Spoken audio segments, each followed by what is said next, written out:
Good morning. আর কাছে good morning. ভেটকি মাছ দিয়ে টমেটো দিয়ে পেঁয়াজ পাতলা ঝোল আর কি, পেঁয়াজ ঝোল।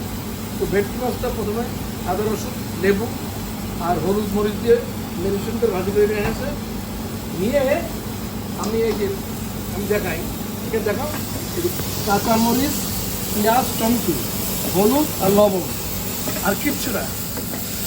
হ্যাঁ, এটা ভালো করে কষাই নেবো।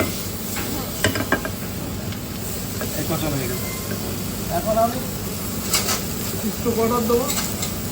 এটা হচ্ছে ভেটকি মাছের টমেটো ঝোল, রেসিপির নাম ভেটকি টমেটো ঝোল।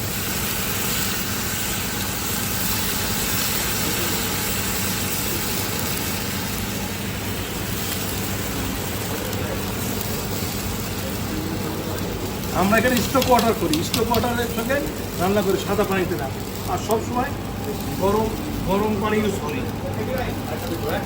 চারটা প্লাস্টিক বানাতে হবে, চারটা যাও।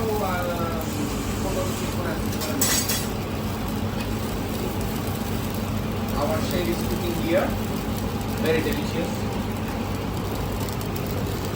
এই যে লবণ দিচ্ছি, লবণ দেখে দিচ্ছি, লবণ লাগবে।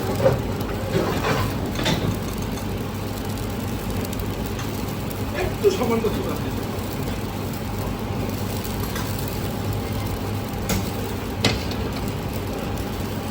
মাছগুলো দিয়ে দেবো।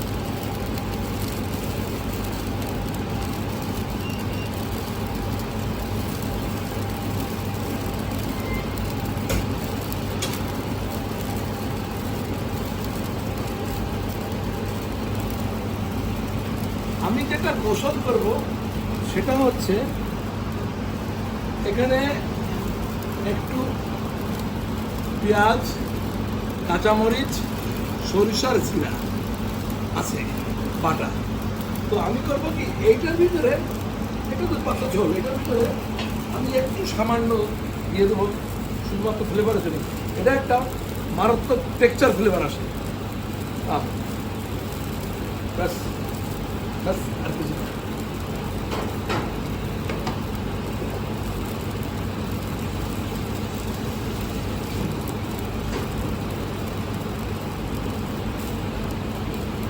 ঈদের পরের দিন মাছ, কালকে সারাদিন মানে কোরবানির মাংস মাংস মাংস, তার ভিতরে মাংস কম হয়ে গেছে।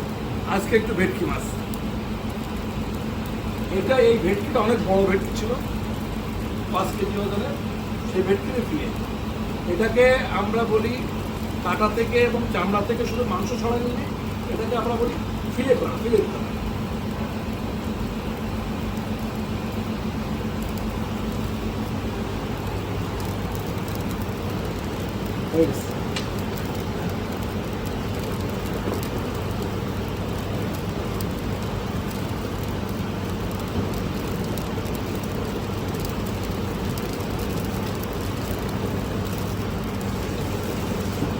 তুমি দেখো লবণ কি পরিমাণ আছে।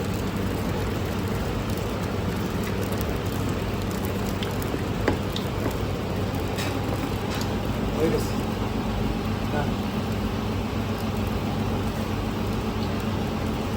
পাখি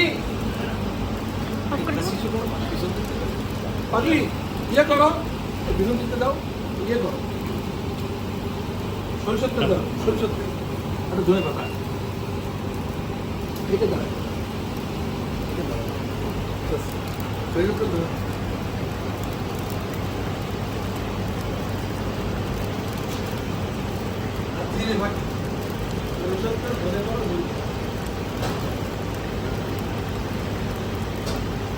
সরিষার তেল দিয়ে দিচ্ছি।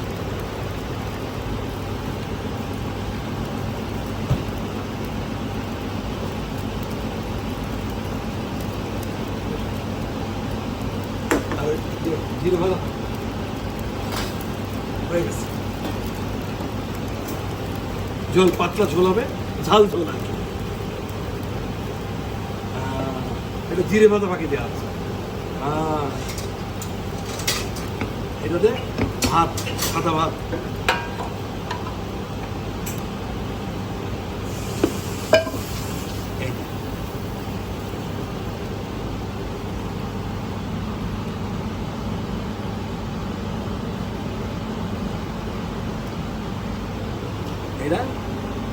ফিশ ভেটকি মাছের টমেটো দিয়ে ঝাল ঝোল। মাছটা দেখা সুন্দর করে ঝাল ঝোল। Okay, thank you very much. Thank you very much. আমি chef Zahidi, Lakeshore Heights Gulshan 1 থেকে।